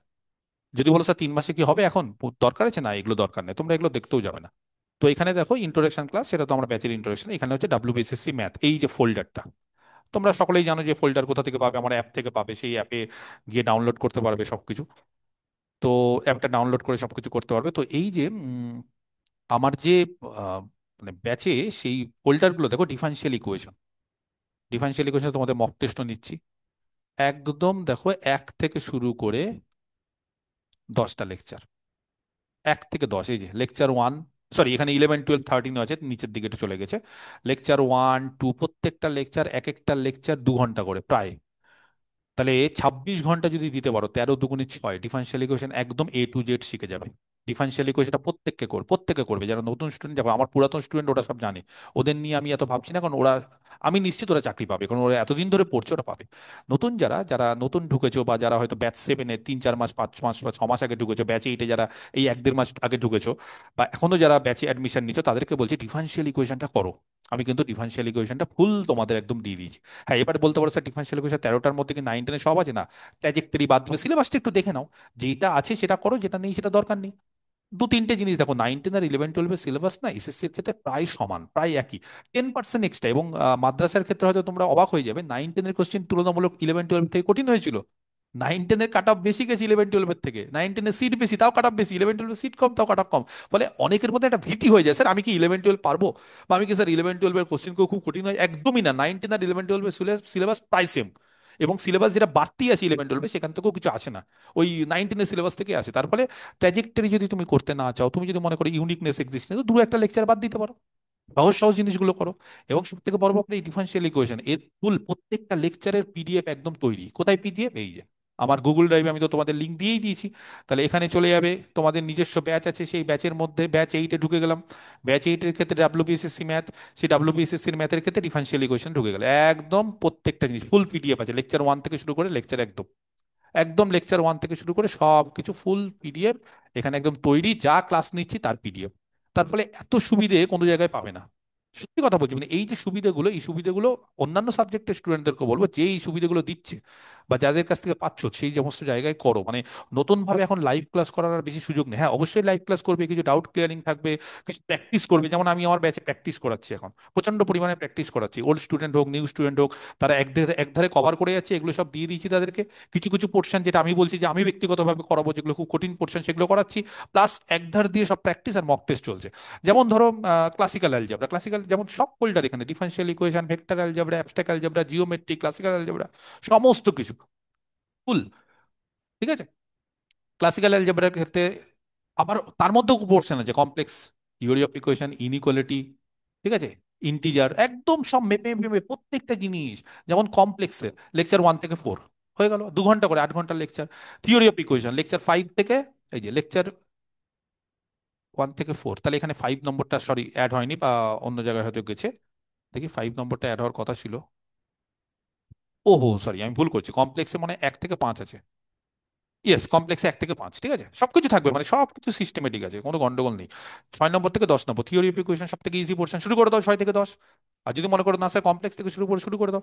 ইনইকুয়ালিটি ইন্টিজার 11-12 আছে, এই জন্য আলাদা করে দিয়েছি, তারা ইনইকুয়ালিটি ইন্টিজার 11, তবে আমি 9-10-এর ছাত্রদেরকে বলি যে ইনইকুয়ালিটি ইন্টিজারটা করো, কারণ এইটা হচ্ছে অনেক ক্ষেত্রে কাজে লাগে, যেমন গ্রুপ থিওরির ক্ষেত্রে ইন্টিজার কাজে লাগে, স্ট্যাটিস্টিক্সের ক্ষেত্রে ইনইকুয়ালিটি করতে বলি, আমার ক্লাস দেখবে আমি বলি। এবং প্র্যাকটিস দেখো, এক্সট্রা প্র্যাকটিস করাচ্ছি এখানে, আবার কঠিন কঠিন কোশ্চিন, একটু হাই লেভেলের কোশ্চিন, একটু স্ট্যান্ডার্ড লেভেলের কোশ্চিন। এমনি তো আমাদের থিওরিতে তো ওখানে তো এমসিকিউ হয়ই, থিওরি করাচ্ছি, এমসিকিউ করাচ্ছি, ওখানে সব আছে, প্লাস আমরা এক্সট্রা ভাবে আরো প্র্যাকটিস করাচ্ছি। দেখো লেকচারে যে abstract algebra, sorry classical algebra lecture এখান থেকে 24 থেকে খুব সম্ভবত 31 অব্দি আছে, লেকচার 31 অব্দি আছে। তো এগুলো প্রত্যেকটা, এবার যদি বলো স্যার পিডিএফ, প্রত্যেকটার পিডিএফ তৈরি, এই যে ডিফারেন্সিয়াল ইকুয়েশন ফোল্ডারে যেরকম ভাবে গেলে, সেখান থেকে ব্যাক করে আসো, সেখান থেকে আমরা চলে যাই ক্লাসিক্যাল অ্যালজেব্রার ফোল্ডারে, ক্লাসিক্যাল অ্যালজেব্রা ফোল্ডারে ঢুকে গেলাম, ক্লাসিক্যাল অ্যালজেব্রা ফোল্ডারে দেখো প্রত্যেকটা, এই যে দেখো লেকচার 1, লেকচার 2, লেকচার 3 সব কিছু, প্লাস সমস্ত লেকচার নিয়ে ফুল পিডিএফ, ফুল ওয়াটারমার্কের পিডিএফ, প্লাস এক্সট্রা কিসের প্র্যাকটিস ব্যাচের ক্লাস। প্র্যাকটিস ব্যাচের দেখো এই যে 22 থেকে 22, 23, 24, 26, 27, 28, 29, 30, 31, 32, তাহলে ক্লাসিক্যাল এবার তৈরি হয়ে যাবে। তারপরে যদি তোমার মনে হয় কোনো একটা বই নাও, বংশীধর সাহু, কর জানা, ম্যাথামেটিক্সের যে কোনো একটা প্র্যাকটিস বই নাও, সেখান থেকে পড়ো। প্লাস যদি তুমি চাও যে না স্যার আমার কাছে এখনো সময় আছে, বই ফলো করো না, অবশ্যই বই ফলো করো, কোনো অসুবিধা নেই। তবে এখন সময়টা কম, বই ফলো করার সময় নেই বলে আমি সাজেস্ট করছি এটা, এবার বই ফলো করলে ভালো। তো এইভাবে সমস্ত কিছুর একদম ব্যাচেই, ব্যাচ 7-এর কি আছে, ব্যাচ 7-এ দেখো ফুল আরো অনেক এক্সট্রা জিনিস ওদের করিয়ে দিয়েছে, আরো অনেক কিছু আছে ওদের, আরো অনেক কিছু আছে ওদের। মক টেস্টও নিয়েছি কিছু, ওদের অলরেডি কিছু মক টেস্ট না হয়, যে মক টেস্টের সমস্ত সলিউশন, কোশ্চিন অ্যান্সার সব আছে। মক টেস্ট আমার অ্যাপের মাধ্যমে সুন্দরভাবে দেওয়া যায়, তোমরাও জানো। এখানে দেখো ওদের অ্যাবস্ট্রাক্ট অ্যালজেব্রা, ক্যালকুলাস করিয়ে দিয়েছি, ক্লাসিক্যাল, ডিফারেনশিয়াল ইকুয়েশন সবকিছু। ব্যাস 6-এর ক্ষেত্রে বা যারা আমার ফুল কোর্স পারচেস করে নিয়েছে তাদেরকে বলেছি যে তাদেরকে ফুল কোর্সে আমি ব্যাস 6 অ্যাড করি, সবকিছু রেডি। 1, 2, 3, 2D 3D দেখো কি কি আছে, abstract algebra, classical algebra, 2D 3D, dynamics, numerical, calculus, differential equation, mock test আলাদা, linear algebra, LPP, vector probability সব একদম 100%। প্লাস আমি এখানে দেখো প্রিভিয়াস ইয়ারের কিছু কোশ্চিন ওদেরকে দিয়ে দিয়েছি, তোমাদেরকেও আমি দিয়ে দেবো, চিন্তা নেই। তো এইভাবে যদি তৈরি করে নিতে পারো, এবার আমি আর অ্যাপে দেখো, অ্যাপে যদি চলে যাই তোমাদের ব্যাচ 6-এ আমি চলে যাচ্ছি। হুম, এই ব্যাচেও সবকিছু আছে, এই ব্যাচেও দেখো সবকিছু, বুঝতে পেরেছো? ভিডিও এখান থেকে, ওখান থেকে পিডিএফ ডাউনলোড করো, প্রিন্ট আউট করো যে কোনো সময়। ওরকম ভাবে ডাউনলোড করতে পারবো না, অ্যাপের মধ্যে পড়তে হবে, এভাবে পড়াশোনা হয় না। এই যে ধরো আমার ব্যাচ 6-এ সমস্ত কিছু ফুল কোর্স একদম রেডি। একটা দুটো হয়তো দেখো 350 খানা ভিডিওস, সব কিছু। এই যে ডাব্লিউবিএসএসসি ম্যাথ, এখানে মক টেস্টের, এখানে ডিটেলস ডিএসসির, যারা চায়, অনেকে চায় স্যার আমরা নেট সেটও পড়তে চাই, তো তাদের পরবর্তী সময় ডাব্লিউবিএসএসসি ম্যাথ একদম দেখো, dynamics, Boolean, Boolean algebra PSC তে আছে, এসএসসি তে নেই, এগুলো একটু দেখে নিতে হবে। Numerical, differential equation, calculus, linear algebra, abstract algebra, classical, geometry, 2D LPP, vector, probability, একদম ফুল সব কিছু রেডি, সব কিছু। এই যে 9, 10 প্রবাবিলিটি, মক টেস্ট, অ্যাসাইনমেন্ট 1 থেকে 14 খানা, বুঝতে পারে গেছে। 9, 10-এর মধ্যে কিছু 11, 12-এর পোর্শনও আছে, মানে আমি ঢুকিয়ে দিই, আমি এক্সট্রা পড়িয়ে দিই তোমাদেরকে। জিওমেট্রি দেখো টোটাল 13 খানা ভিডিও, মানে প্রত্যেকটা জিনিস একটা দুটো করে ভিডিও না, যে দুটো ভিডিও ধরে স্যার এই হয়ে গেল, দুটো করে এমসিকিউ, আমি না, 13টা ভিডিও, মানে 2D 3D তে, মানে একদম A to Z, বেসিক থেকে শুরু করে লাস্ট অব্দি। আর জীবনে কোনোদিন সমস্যা হবে না জিওমেট্রি নিয়ে। নিউমেরিক্যাল অ্যানালিসিস অনেকে 4টে 5টে ভিডিও দিয়ে শেষ করে দেয়, এক থেকে শুরু করেছি একদম 11টা, প্রত্যেকটা জিনিস পড়ো। এরকম ভাবে নিউমেরিক্যাল, এরকম ভাবে ডিফারেনশিয়াল ইকুয়েশন, এরকম ভাবে লিনিয়ার, এই যে দেখো লিনিয়ার অ্যালজেব্রা, 9, 10 আলাদা, 11, 12 আলাদা। 9, 10-এর ক্ষেত্রে 14টা, 11, 12-এর ক্ষেত্রে বুঝতেই পারছো আর 16টা, আর 11, 12-এর ক্ষেত্রে দুটো এক্সট্রা ভিডিও আছে। তো এই ধরনের জিনিসপত্রগুলো বেশি নেই, 11, 12-এর সিলেবাস বেশি নেই। এবার যারা দুটোতে দিতে পারবে দেবে, ফর্ম ফিল আপ হয়তো শুরু হয়ে যাবে। তোমরা যা যেটা দেখে নিবে কি করতে পারছো না করতে পারছো, যেহেতু কিছু বলে দেয়নি, যেটা দুটোতেই দিতে পারবে দুটোতে দাও না, অসুবিধার কি আছে, আরো ভালো তো। তো এইভাবে কিন্তু তোমরা, আমি যেটা বলবো মানে বিশেষ করে তোমাদের সিলেবাসটাতে এবার আমি চলে আসি, আমি যেটা বিশেষ করে বলবো যে তোমরা প্র্যাকটিসের ক্ষেত্রে, হ্যাঁ আমি এই যে ধরো আমি টোটাল সিলেবাসটা তাহলে বুঝে গেছি, একদম সবকিছু দেওয়া আছে আমার অ্যাপে, A to Z সবকিছু, এরকম সুবিধা নেই, এরকম সুবিধা কেউ দেবে না। অন্যান্য অনেক জায়গাতে বলবে যে স্যার আমরা অমুক করবো তমুক করবো, এত কোর্স ফি, অত এই, তারপর দেখো 50টা ভিডিও দিয়ে ছেড়ে দিয়েছে, আর বলবে লাইভ ক্লাস হবে না, ডাউট ক্লিয়ারিং। ওই ডাউট ক্লিয়ারিং মানে 1000খানা ছেলে মেয়ে কোশ্চেন জিজ্ঞেস করবে, এই করবে, হবে না। সবকিছু নিয়ে নাও, A to Z সুন্দরভাবে পড়াশোনা শুরু করো, পিডিএফ তোমার কাছে আছে, তোমার কারো দরকার নেই। যদি বলো স্যার কোশ্চিন অ্যান্সার যদি থাকে বা কোনো, তাহলে তো জানোই আমার ব্যাচে 2খানা বড় বড় গ্রুপ আছে, সেই গ্রুপে যে কোনো কোশ্চিন দিলে অ্যান্সার হয়ে যায়, প্লাস আমি তো সবসময় আছি। তো আমাদের সিলেবাসে যেটা আছে সেটা হচ্ছে মডার্ন অ্যালজেব্রা 2 নম্বর। মডার্ন অ্যালজেব্রা আমাদের লিনিয়ার আর অ্যাবস্ট্রাক্ট দুটো মিলিয়ে আছে, ঠিক আছে। মডার্ন অ্যালজেব্রার পর যদি তুমি বলো স্যার নেক্সট কি আছে, নেক্সট হচ্ছে আমাদের জিওমেট্রি। জিওমেট্রি অবশ্যই করবে, জিওমেট্রি অবশ্যই করবে, প্রত্যেককে বলছি জিওমেট্রিটা করবে। এবং জিওমেট্রির ক্ষেত্রে বিশেষ করে উত্তর মুখস্থ করবে, 2Dর ক্ষেত্রে, কারণ অঙ্কগুলো খুব বড় হয়। 2Dর ক্ষেত্রে যা সিলেবাস আছে দেখে নাও, 3Dর ক্ষেত্রে যা সিলেবাস আছে, উত্তরগুলো বেশিরভাগ করে এমন ভাবে প্র্যাকটিস করে যাতে করে উত্তর মুখস্থ হয়ে যায়। উত্তর যত মুখস্থ করবে তত ভালো। এবং জিওমেট্রি কেন আমি পড়তে বলছি, যেহেতু জিওমেট্রি তোমরা 9, 10, 11, 12-এ সবাই পড়েছো একবার করে, বা মানে খুব কঠিন জিনিস না, সহজ জিনিস। ক্যালকুলাস এই জিনিসটা নিয়ে একটু অনেকের সমস্যা আছে, অ্যানালিসিসের পোর্শন, এটা একটু বড় পোর্শন। যদি মনে করো যে যাদের সাথে শুরু করছি তারাকে অ্যাভয়েড করলে করতে করতে পারো, কিন্তু দেখো মানে অ্যাভয়েড করলে কিন্তু, আমি বলছি ক্যালকুলাস কিন্তু অনেক বড় পোর্শন, এখান থেকে কিন্তু 7-8টার বেশি কোশ্চিন আসতে পারে, 7 থেকে 8টা। তার ফলে যদি আমার কথা যদি শোনো, তাহলে ক্যালকুলাসের কিছু জিনিস তোমরা পড়ো, বলবো কি কি জিনিস। একটা হচ্ছে যে এই সিকোয়েন্সটা পড়ো, সিকোয়েন্স থেকে বেশি কোশ্চিন আসে। এক হচ্ছে ডেরিভেটিভটা পড়ো, আরেকটা হচ্ছে লিমিট আর কন্টিনিউটি। সিরিজ পড়তে হবে না, সিরিজ যদি এমনিও সিরিজের অঙ্কগুলো অনেক সময় মেলানো যায় না, তুমি সিকোয়েন্স পড়ে যাও, তোমরা সিকোয়েন্সটা পড়ে যাও, তোমরা কন্টিনিউটি লিমিটটা পড়ে যাও, আমার ক্লাসগুলো দেখবে সবকিছু সুন্দর হবে। ডিফারেন্সিবিলিটি থেকে বেশি কোশ্চেন আছে, 3টে পোর্শন পড়ে যাও, আর করতে হবে না কিছু, আমি বলছি আর কিছু করতে হবে না, মানে যারা ভয় পাচ্ছ তাদের ক্ষেত্রে। এবং কন্টিনিউটি 11-12 পড়েছো, ডেরিভেটিভ পড়েছো, এগুলো থেকে দেখবে ভালো কোশ্চেন আসে, এবং এগুলো একটু পড়লেই পারা যায়। তাহলে এই জিনিসগুলো কিন্তু তোমরা একটু করে যাও ক্যালকুলাসের ক্ষেত্রে, তাহলে কি যে ওখান থেকে যদি 8টার মধ্যে আমরা 4-5টা কোশ্চেনও পারি, অনেকটা মেকআপ করা যাবে, অন্যান্য থেকে বেশি পিছিয়ে নেই, অল্প পিছিয়ে থাকবো, অন্য জায়গায় মেকআপ করবো।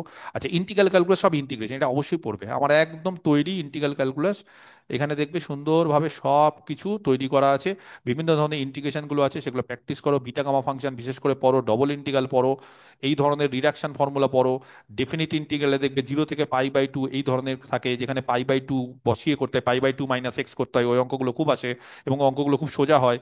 ঠিক আছে, বিটা গামা ফাংশন আসতে পারে। তো এই জিনিসগুলো কিন্তু তোমাদের পড়তে হবে, ঠিক আছে, বা এই ফর্মুলাগুলো তোমাদের তো জানোই তোমরা, তো এই জায়গাটা ইন্টিগ্রাল ক্যালকুলাসটা তোমরা করো, এই ক্যালকুলেশন মধ্যে ইন্টিগ্রাল ক্যালকুলাসটা কিন্তু খুব ইম্পর্টেন্ট একটা পোর্শন, ঠিক আছে, এটা করো, অসুবিধা হবে না, মানে একটু সময় কম, বুঝতে পারছি।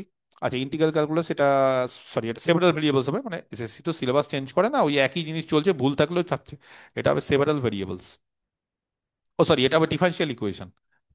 ডিফারেনশিয়াল ইকুয়েশন, অবশ্যই ডিফারেনশিয়াল ইকুয়েশন আমি অবশ্যই বলেছি, সবাই করবে। সিলেবাস দেখে নাও, 9-10 ক্ষেত্রে যা যা আছে, ট্র্যাজেক্টরি ট্র্যাজেক্টরি নেই, যেগুলো নেই সেগুলো বাদ দিয়ে দাও, ঠিক আছে। যা আমি করিয়েছি সেখান থেকে দু একটা লেকচার বাদ হয়ে যাবে, 11-12 জন্য করিয়েছি, ওটা হয়ে যাবে ভেক্টর। খুব ছোট সিলেবাস একদম, ডেফিনেটলি।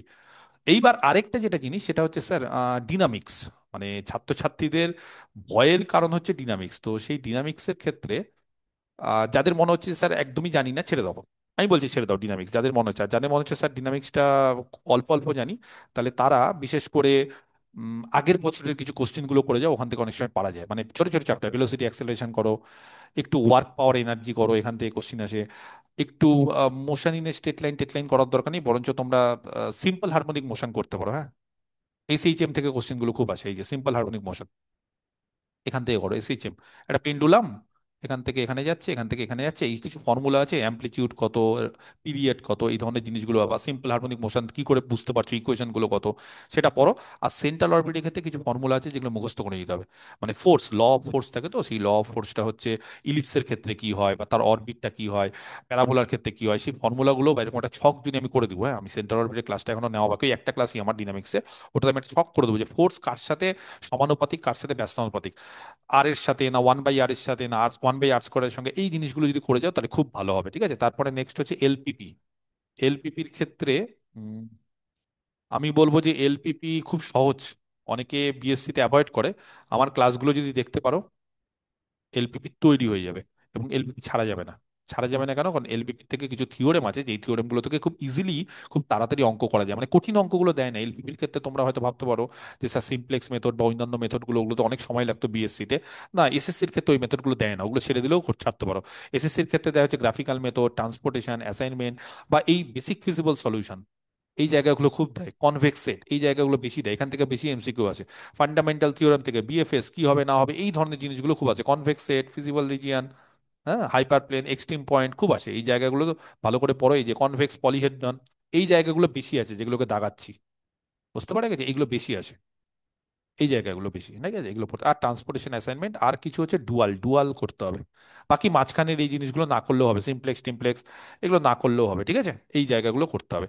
নিউমেরিক্যাল অ্যানালিসিস, নেক্সট হচ্ছে নিউমেরিক্যাল অ্যানালিসিসের ক্ষেত্রে আমি বলে দেবো যে নিউমেরিক্যাল অ্যানালিসিসটা অবশ্যই করবে, কারণ নিউমেরিক্যাল অ্যানালিসিস করতে এবং কি কি করবে, মানে এই জায়গাগুলো, অপারেটর প্রচন্ড ইম্পর্টেন্ট, এরর প্রচন্ড ইম্পর্টেন্ট, ঠিক আছে।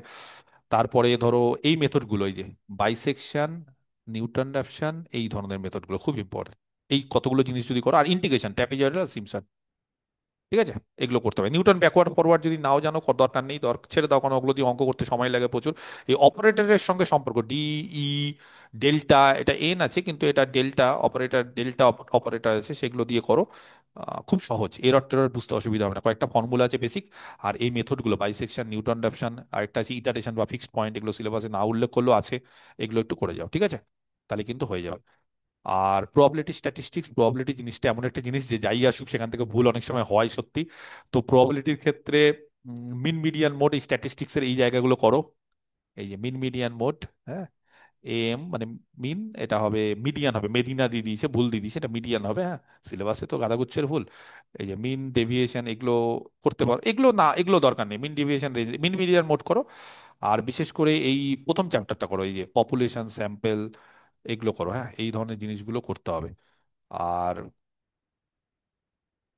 আর আরো আছে এখান থেকে, আর প্রবাবিলিটি থিওরি, এই জায়গাটা আমি একটু বলে দিই কোনটা কোনটা করবে।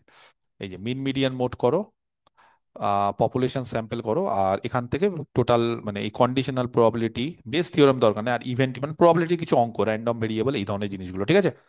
তো বা ক্লাসিক্যাল ডেফিনেশন দিয়ে অঙ্ক, তাসের অঙ্ক, লুডুর ছক্কার অঙ্ক, এই ধরনের জিনিসগুলো, টসের অঙ্ক, কয়েন, এগুলো কিন্তু আসে, ঠিক আছে? এগুলো করে যাও, বেশি সময় লাগবে না, বিশ্বাস করে, এগুলো কিন্তু খুব তাড়াতাড়ি হয়ে যাবে। হ্যাঁ, তোমরা ভয় পেও না, মানে পড়াশোনার সঙ্গে এগুলো যোগাযোগ রাখো, হয়ে যাবে। বাস, সিলেবাস কমপ্লিট।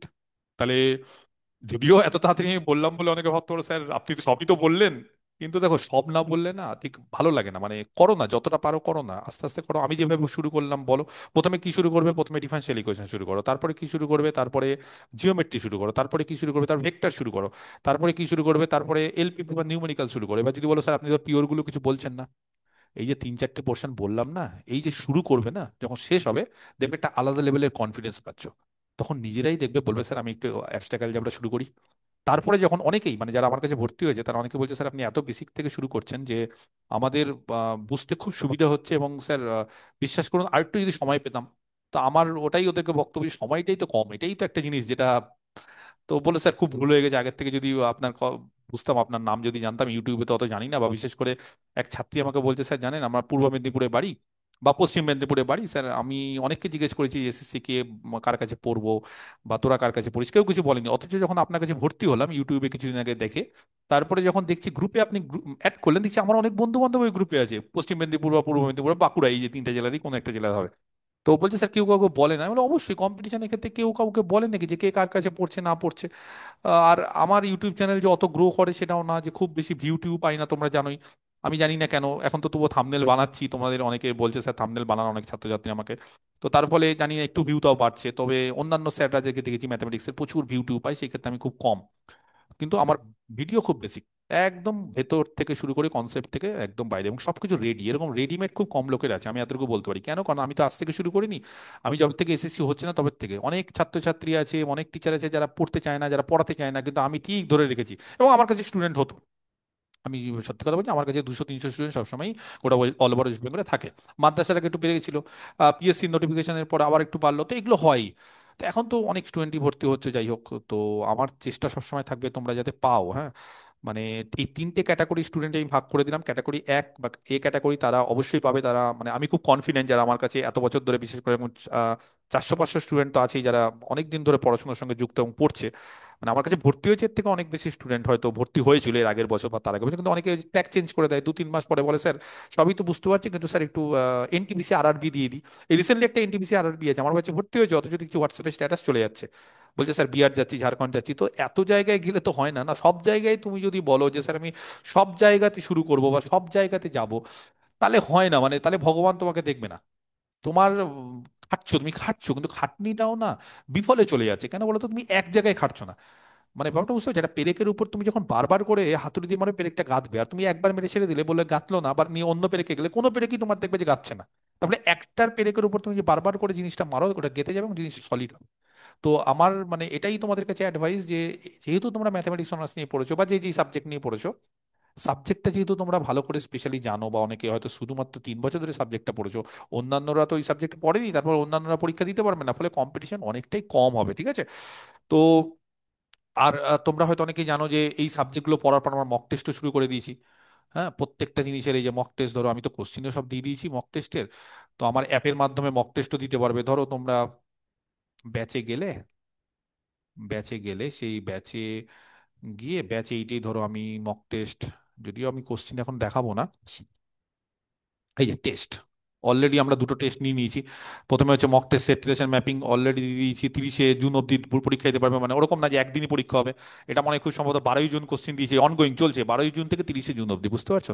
20 দিন ধরে তার অ্যান্সারও পেয়ে যাবে সবসময় এবং আমার অ্যাপের মাধ্যমে বুঝতেই পারছো যে একদম সিস্টেমেটিক, যে কোশ্চিন দেখতে পাচ্ছ এবিসি, ABCD যেটা দিলে দিলে নেক্সট। তাহলে এইভাবে তুমি যখন পরীক্ষা দিলে সঙ্গে সঙ্গে তোমার অ্যান্সার বেরিয়ে গেল, তুমি কত মার্কস পেলে সবকিছু বেরিয়ে গেল। এবং 30শে জুনের পর তোমার রেজাল্টও বেরিয়ে যাবে, তুমি কত র্যাঙ্কিং এ আছো, তুমি কত পাচ্ছ, সমস্ত ওয়েস্ট বেঙ্গল স্টুডেন্টদের মধ্যে তুমি কি পজিশনে আছো, বা কোনটা তোমার ভুল হয়েছে কোনটা তোমার ঠিক হয়েছে। আর হোয়াটসঅ্যাপ গ্রুপে তো আমি আগেই অ্যান্সার দিয়ে দিই, বলে দিই যে তোমরা দেখো না। তো তারপর ডিফারেন্সিয়াল ইকুয়েশন 16ই জুন আজকে পরীক্ষা স্টার্ট করেছি, 6ই জুলাই অবধি, একদম 6ই জুলাই অবধি পরীক্ষা দিতে পারবে। এরপর আমরা ক্লাসিক্যাল লেভেলে পরীক্ষা নিব, তারপর তো আস্তে আস্তে আমরা ফুল মক টেস্ট নেবো সমস্ত পোর্শন থেকে। তো চলতে থাকবে এইভাবে, মানে প্রিপারেশন এইভাবে চলতে থাকবে। এবং তোমরা যদি এই জিনিসগুলো করো, আমার কথা যদি শোনো এবং ইনভলভ যদি থাকো, বিশ্বাস করো হয়ে যাবে। আমি বলছি হয়ে যাবে। কারণ আমি মানে আমি এমনি এমনি কোনো জিনিসে এতটা কনফিডেন্ট হই না। আমি পড়াচ্ছি বলে না, আমি এটা জাস্ট আমার স্টুডেন্টের জন্য আর প্রমোশন করছি না, কারণ অলরেডি আমার কাছে যত স্টুডেন্ট ঢুকে গেছে আমি আর নিতে পারছি না। তোমরাই জানো অনেকে যে স্যার, মানে বারবার করে হোয়াটসঅ্যাপ স্ট্যাটাসে দিচ্ছি যে তোমরা নিতে পারো না, কিন্তু অনেকে আছে যারা কোর্স কিনে নিচ্ছে। এই যে কোর্স কোর্স কিনে নিয়ে আমাকে বলছে স্যার, এবার পেমেন্ট করে দিয়েছি যে 5,999, কোর্স কিনে নিয়ে বলছে স্যার আমরা আপনাকে নিতেই হবে। আজকেও এখনো মানে এই আমি ভিডিও বানাতে বানাতেও হয়তো এরকম 3-4 জনও কোর্স কিনে নিয়ে বলছে স্যার নিতে হবে। আমি বুঝতে পারি নিতে হবে, নাহলে কনজিউমার ফোরামে আমাকে কেস করে দিবে যে স্যার আপনার কোর্স কিনলাম, টাকা দিলাম, আপনি দিচ্ছেন না। আর আমি একটা ইউটিউবে বলেওছি যে আমি লাইভ ব্যাচে যুক্ত করে দেবো। তার ফলে যারা যারা কোর্স কিনে নিচ্ছে তাদেরকে লাইভ ব্যাচে যুক্ত করে নিচ্ছি। কোর্স মানে ফুল কোর্স রেডিমেড সব কিছু PDF পেয়ে যাচ্ছে, লাইভ ব্যাচে যুক্ত করছি, প্র্যাকটিস করাচ্ছি, মক টেস্ট নিচ্ছি। এর থেকে আর কি সুবিধা দেওয়া যায়? মানে 100% সুবিধা। এরকম সুবিধা আমরা কোনোদিন আমাদের সময় পাইনি, আমাদের সময় তো অনলাইন ছিল না, কোনোদিন পাইনি। তো যাই হোক, এগুলো তো ব্যাপার। আর যেটা হচ্ছে, অনেকে বলছিল স্যার বই কি কিনবো? যে কোনো একটা প্র্যাকটিস বই, কোনো যে কোনো, যে কোনো একটা প্র্যাকটিস বই, সেটা তোমরা বংশীধর সাহু কিনতে পারো, সেটা তোমরা কর জানা কিনতে পারো, ঠিক আছে? যে কোনো কিনতে পারো। আমি তোমাদের একটু বলে দিই, তোমরা যদি চাও তোমরা প্র্যাকটিসের জন্য, জাস্ট প্র্যাকটিসের জন্য বংশীধর সাহু, এটা তো খুব চলে বইটা, মানে এটা সবারই আছে। একটা বইয়ে থরলি রিভিশন দাও, মানে তোমাকে 1000টা বই কিনতে হবে না, আমি 1000টা বইয়ে বিশ্বাসী না। একটা বই বারবার করে, যাতে ওই বই থেকে যেই কোশ্চেনই আসুক সেটা পারবে। কর জানা, এবং কি বলতো, এই বইগুলোতে দেখবে 70% কোশ্চেন অ্যান্সার সব একই। এন দাস, ঠিক আছে? বা এখন নতুন নতুন আরো অনেক বেরিয়েছে, এই পাবলিশে উৎকর্ষ পাবলিকেশন, এই সমস্ত অনেক বেরিয়ে। যে কোনো একটা বই, আমি একটা বইতে বিশ্বাসী, যে কোনো একটা বই কেন। বাকি আমি যা প্রোভাইড করছি, যারা যারা ক্যাটাগরি 2 বা ক্যাটাগরি 3 স্টুডেন্ট বললাম, যাদের যাদের প্রিপারেশন একদমই খুব খারাপ এবং মাঝারি লেভেলের, আমার উপর ভরসা করো, পড়াশোনা করো। দেখো, পড়াশোনা করতে হবে, শুধুমাত্র আমার উপর ভরসা করতে হবে না যে স্যার আপনি সবকিছু দিলেন কিন্তু আমি পড়লাম না। পড়তে হবে, না পড়লে ভালো পরীক্ষা হয় না। পড়তে হবে, এবং সব থেকে বড় কথা, বেশি পড়ে নিলে আমার মুশকিল যে তুমি এত কিছু পড়ে নিলে সব ভুলে গেলে আবার।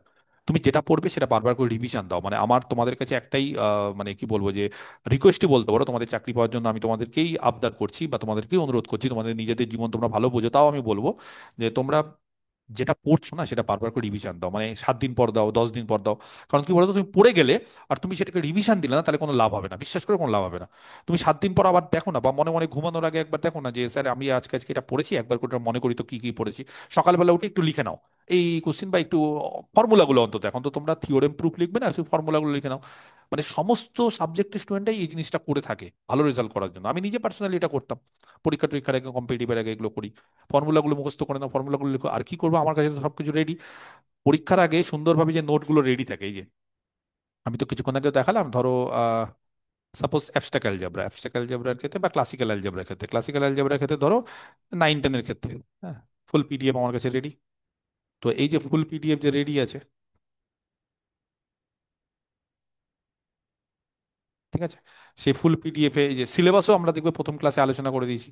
তো এই যে ফুল PDF যে আছে, সেই ফুল PDF-এ প্লাস তোমাদের এখন এই যে একদম ক্লাস ওয়ার্ক, এগুলো পড়তে কোনো সমস্যা হবে না। প্লাস তোমাদেরকে এখন আমি PDF আকারেও দিয়ে দিচ্ছি, বলছি যে সবকিছু PDF আকারে একদম যেরকম ভাবে অন্যান্য কোচিং সেন্টারগুলো দেয় সেগুলো সব করে দেবো। এবং এগুলো একটা একটা করে পড়ো, সবকিছু ছবি আছে, রেডিমেড আছে, সুন্দরভাবে সবকিছু, কোনো অসুবিধা হবে না।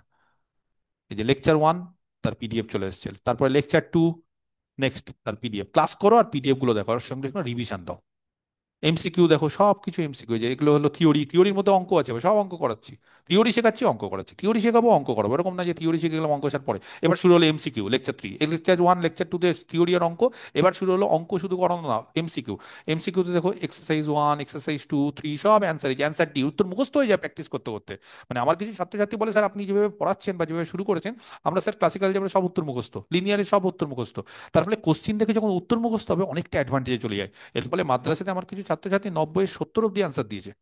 পেয়েছে কম, যেহেতু নেগেটিভ ছিল ওখানে, 60-62 পেয়েছে, সিওর চান্স, মানে ওদের 1 থেকে 10-এর মধ্যে আমার 2-3 জন আমি এক্সপেক্ট করছি। মানে আমার ক্রেডিটের জন্য না, ওদের ক্রেডিট, ওরা ভালো করে পড়াশোনা করেছে বলে। আমার তো অনেকে পাইওনি, আমার অনেক স্টুডেন্ট যারা পাইনি তাদের পাইনি, তারা পড়াশোনা করেনি, আমি সব রেডি করে দিয়েছি। এবং এক একজন তো বলেছে, স্যার আপনি মাদ্রাসার ক্ষেত্রে কি আপনি কোশ্চেন করেছেন? তো আমি হাসছি, আমি বললাম, কেন, কি দেখে মনে হলো? বলছে, "স্যার, সব কমন, আমরা স্যার আমাদের নিজেদের জন্য টাইমের জন্য পাইনি, ওখানে 90 মিনিটে 90টা কোশ্চেন, তো টাইমটা ফ্যাক্টর অঙ্ক করতে গেলে।" তাই বললাম, দেখো আমার একটাই মানে ছোটবেলা থেকে আমার একটাই ফান্ডা, যে আমি সব করাই। আমি এই জন্য আমার সিলেবাস শেষ করতে 10 মাস টাইম লাগে। এবার 3-4 মাসে তো সত্যি লাইভ ক্লাস নিয়ে হয় না, তাও চেষ্টা করছি আমরা যতটা সম্ভব 3 দিনের জায়গায় 5 দিন বাড়িয়ে যতটা কমপ্লিট করার লাইভে আমার। কারণ আমার লাইভ দেখতে অনেকে ভালোবাসে, স্যার আপনি, আপনার সঙ্গে ইন্টারাকশন হয়, আপনি যেগুলো বলেন সেগুলো একবারে হয়ে যায়। প্লাস তো রেকর্ডিংও একই ব্যাপার, আমারই লাইভ ক্লাসের আমারই রেকর্ডিং, আমারই সব আগের ব্যাচের সব রেকর্ডিং, তো সেগুলো একই ব্যাপার। এবং নতুন ক্লাসে হয়তো একটা দুটো জিনিস এক্সট্রা হয়, কিন্তু একই জিনিসই সব। তো তার ফলে এইভাবে তোমরা শুরু করো, ঠিক আছে? এবং মানে মনোবলটা রাখো, নিজের উপর বিশ্বাসটা রাখো, আর প্র্যাকটিস করো। এবং আশা করি যে যদি ঠিকঠাক মতো প্র্যাকটিস করো তাহলে হয়ে যাবে তোমাদের, বুঝতে পেরেছো? মানে এটা আমার বিশ্বাস যে এটা হবে। ওকে। তো যাই হোক, তো এটাই আমার বলার ছিল আজকে তোমাদের কাছে। এবং পড়াশোনাটা করো, ঠিক আছে? আর কোনো পয়েন্ট কি কিছু, সিলেবাসও আলোচনা করে দিলাম, সবকিছুই আলোচনা করে দিলাম, বইও আলোচনা করে দিলাম। আর পরীক্ষা যদি একটু পেছ হয় তাহলে তো আরো ভালো, তাই না? পরীক্ষা পিছিয়ে গেলে তো আরো ভালো, মানে আরো সুবিধে তোমাদের। যদি পরীক্ষাটা পিছিয়ে যায় তাহলে খুবই সুবিধা হবে তোমাদের। তো সেই ক্ষেত্রে আমি চাইছি যে পরীক্ষা যাতে একটু পিছিয়ে যাক। পরীক্ষা একটু পিছিয়ে গেলে তোমাদের আরো ভালো প্রিপারেশন হবে, আরো জিনিসটা ভালো হবে, ঠিক আছে? আর পরীক্ষা যদি না পিছায় তাহলে তো আর কিছু করার নেই, তাহলে আর কি বলবো। তো অল দ্য বেস্ট স্টুডেন্টরা। আর ফর্ম ফিল আপ শুরু হয়ে যাবে, ফর্ম ফিল আপ করো প্রত্যেকে। ফর্ম ফিল আপ সংক্রান্ত যদি কোনো সমস্যা হয় আমি একটা ভিডিও বানিয়ে দেবো তোমাদের জন্য, সেখানে তোমরা। এবং আরেকটা ব্যাপার সেটা হচ্ছে যে আমি অনেকে আমাকে বলছে, স্যার যদি একটাতে হয় তাহলে কোনটাতে বসবো? আমার মনে হয় দুটোতেই বসতে পারবে। যদি এরকমও হয় তাহলে যেটাতে সিট বেশি সেটাতেই, বা 9-10-এর ক্ষেত্রে, মেয়েদের ক্ষেত্রে বিশেষ করে 9-10-এ বসা এটাই বেশি, মানে আমার কাছে মনে হয় যে সঠিক হবে, ঠিক আছে? যাই হোক, ঠিক আছে, ওকে।